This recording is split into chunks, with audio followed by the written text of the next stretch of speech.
En cette ère, Dieu fera en sorte que tous pratiquent sa vérité,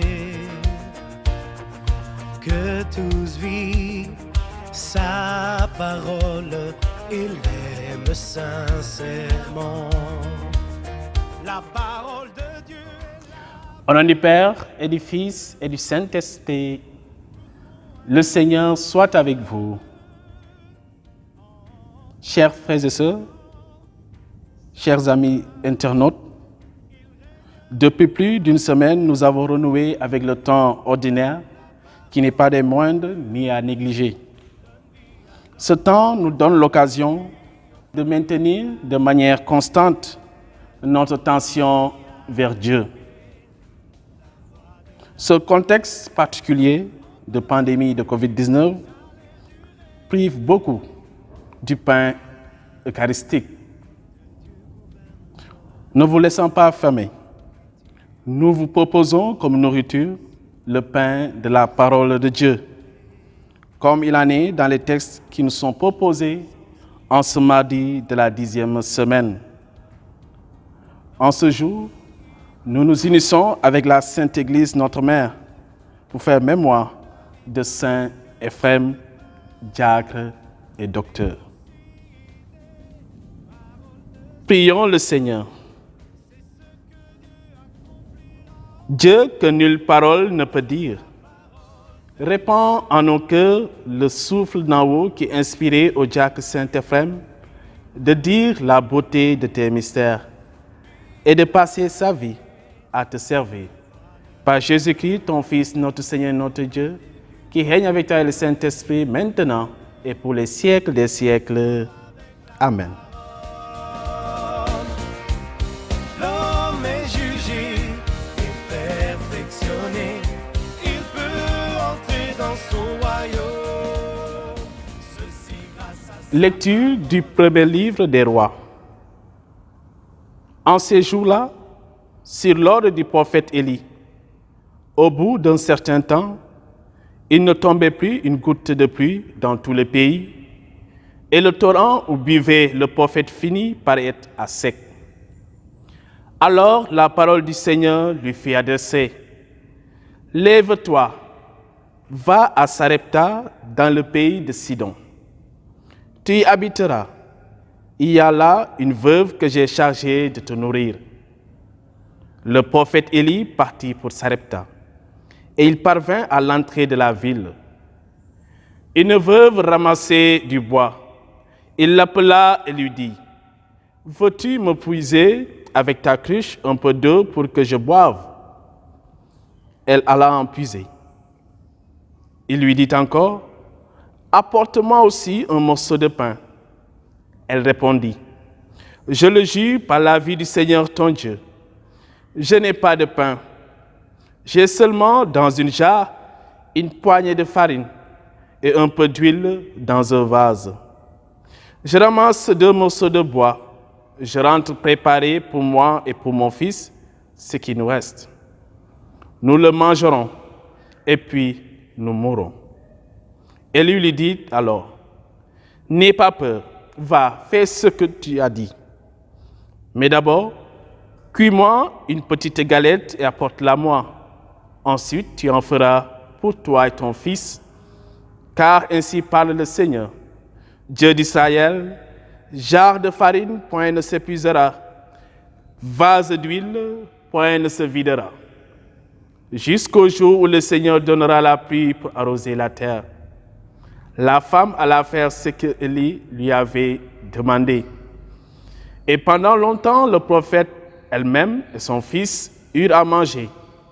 Et la jarre de farine ne s'épuisa pas, et le vase d'huile ne se vida pas, ainsi que le Seigneur l'avait annoncé par l'intermédiaire d'Élie. Parole du Seigneur. En cette ère, Dieu fera en sorte que tous pratiquent sa vérité. Sur nous, Seigneur, que s'illumine ton visage. Quand je crie, réponds-moi, Dieu ma justice. Toi qui me libères dans la détresse, pitié pour moi écoute ma prière.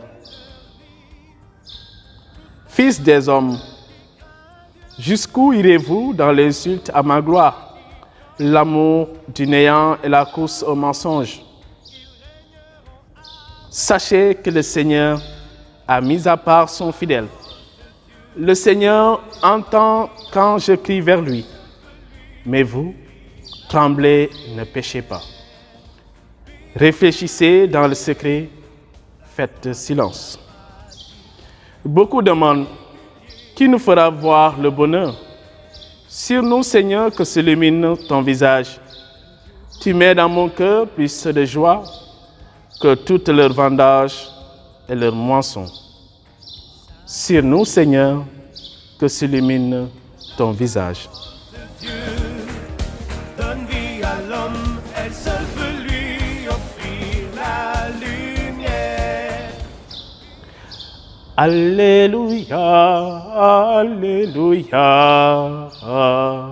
Alléluia.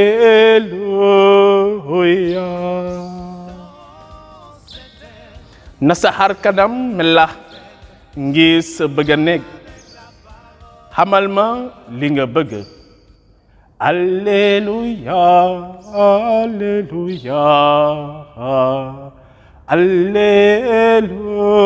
Alléluia. Na borom bi ànd ak yéen. L'évangile Yeesu Kirista ba Macë mu sell mi bind.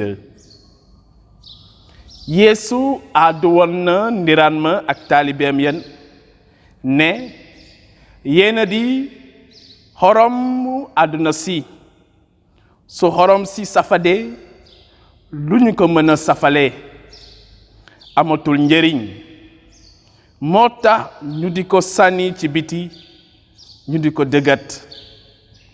Yéena di leeru àdduna si dëkk bu ñu sànc ci kaw tund mënula bañ a feeñ. Soo taalee niitu doo ko teg ci ronu ndab waaye dinga ko teg ca kaw niitukaay mu di reelal ñépp ñi nekk ci biir néeg ba. Na seen leeraay feeñ ci kanamu nit ñi ndax ñu gis seeni jëf yu baax te màggal seen baay bi ci asamaan. Baatum Yàlla. En cette ère, Dieu fera en sorte que tous pratiquent sa vérité. Que tous vivent. Chers amis, des deux textes que nous venons de méditer ressort une parfaite symbiose quant à leur thème propre.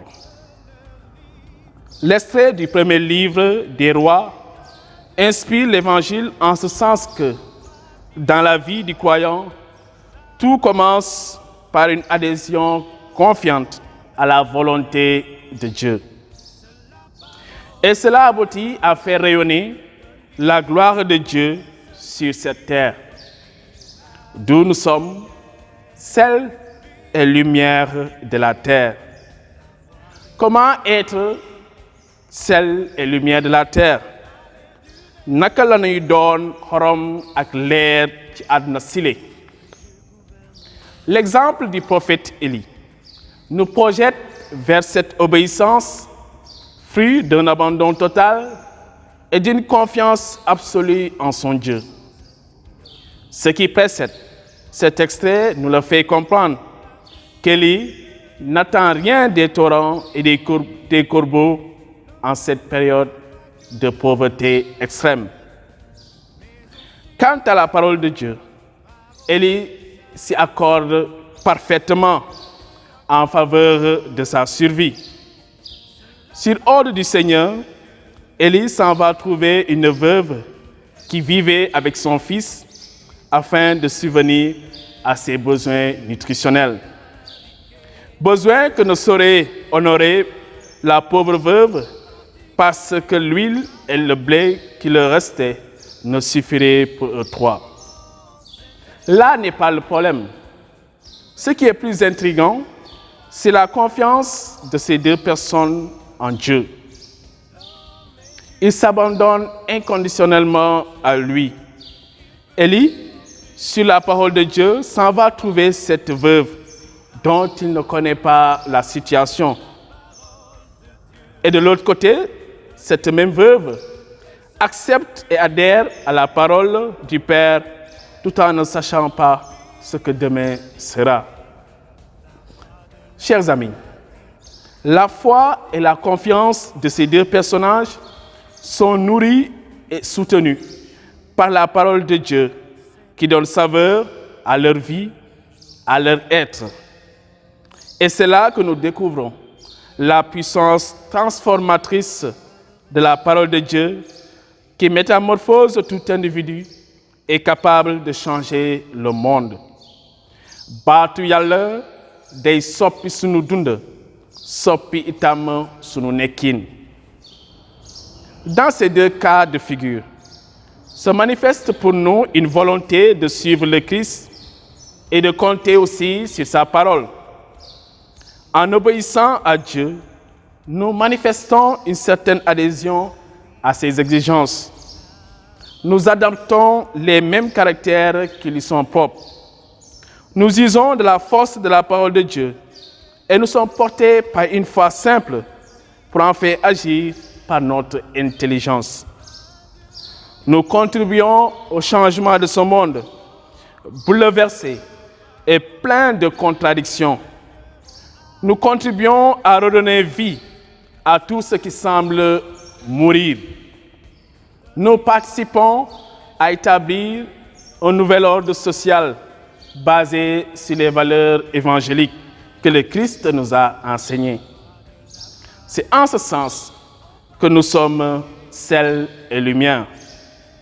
Doon xorom ak leer lu àdduna jafewul li jafe moo di naka la ñuy jëfee yeblewu sunu borom sunu taxawaay fii ci àdduna sile dafa laaj ñu sukkandiku bu baax ci baatu sunu musalkat ci noonu la ñuy doon xorom ak leeru àdduna takkute bu ñu am ci baatam dina firndeel ci lu wóor li Christ di xaar ci ñun.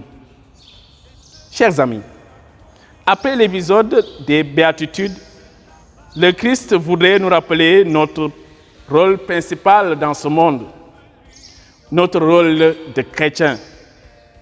Et nous ne pouvons jamais jouer ce rôle sans une fidélité et une confiance en la parole de Dieu. En se démarquant de tout asservissement, le chrétien remplit son rôle de sel en ce sens qu'il préserve de toute corruption. Sa mission est dirigée vers cette préservation de la vie sous toutes ses formes.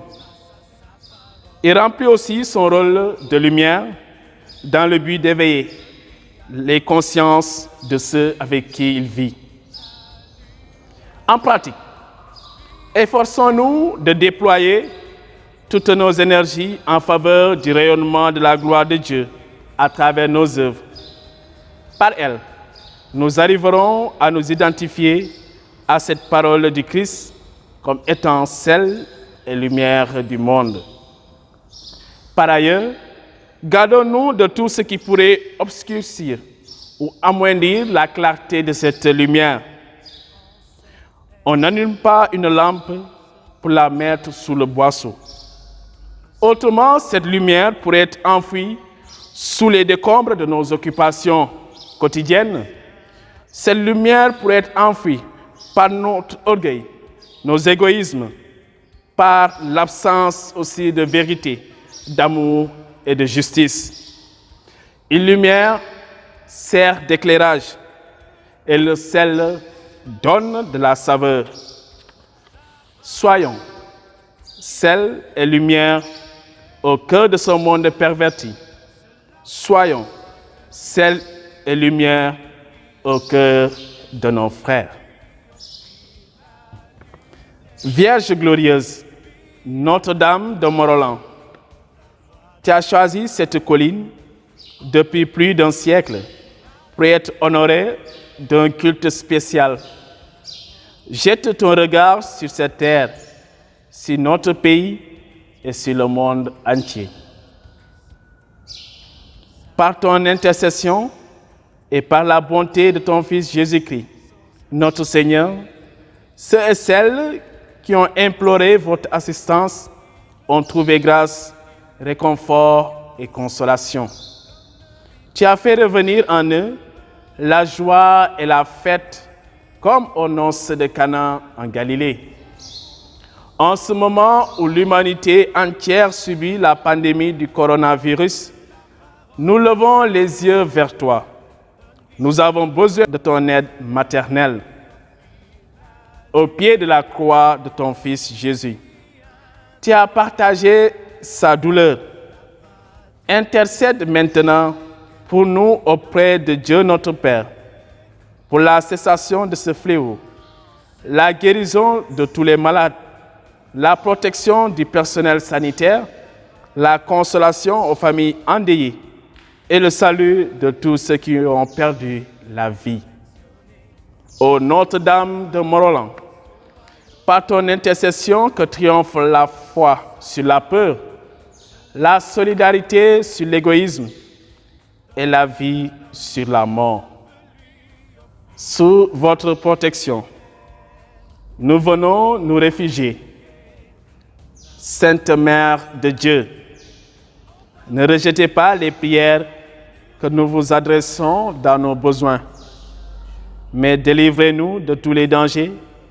Vierge glorieuse et bénie. Amen. Prions le Seigneur. Seigneur, nourris de ta parole de vie, brûle-nous d'une charité qui nous attire toujours vers le Christ et nous apprenne à devenir sel et lumière au milieu de nos frères. Lui qui règne avec toi et le Saint-Esprit, maintenant et pour les siècles des siècles. Le Seigneur soit avec vous. Et que Dieu Tout-Puissant vous bénisse, le Père, le Fils et le Saint-Esprit. Allez dans la paix du Christ. En pratiquant sa parole, ils régneront avec Dieu. C'est la parole de Dieu, donne vie à l'homme, elle se